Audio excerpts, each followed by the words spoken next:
August 27వ తారీఖు చవితి బుధవారము వినాయక చవితి చాలా విశేషమైనటువంటి రోజు. ఎవరు ఎక్కడ ఏ దేశంలో ఏ ప్రాంతంలో ఉన్నా తప్పకుండా వినాయక చవితిని వినియోగించుకోండి.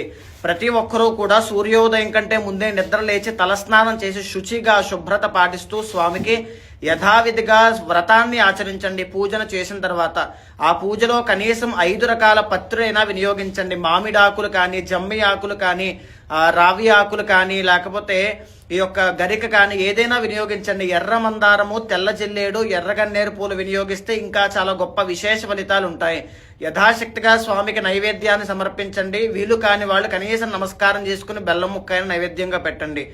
ఆ రోజున స్వామికి పూజ అయిన తర్వాత ఓం హ్రీం పీతాంబరాయ నమః అనేటువంటి మంత్రాన్ని 108 సార్లు జపం చేయండి. ఒకవేళ శక్తి ఉన్నవాళ్ళు గొప్ప విశేషమైన ఫలితాలు కావాలి అనుకుంటే ఆవు వెన్నతో స్వామికి అభిషేకం చేసినా, లేకపోతే ఆవు వెన్నతో లక్ష్మీ గణపతి హోమం ఇంట్లో చేసినా చాలా విశేషమైన ఫలితాలు ఉంటాయి. ధన సమస్యలన్నీ కూడా తీరిపోతాయి. రుణ బాధల నుంచి బయటకు వస్తారు. ఇంకా మీరు గణపతి భక్తులై ఇంకా ఏదైనా చేసుకోవాలి అనుకుంటే ఇంట్లో మరకత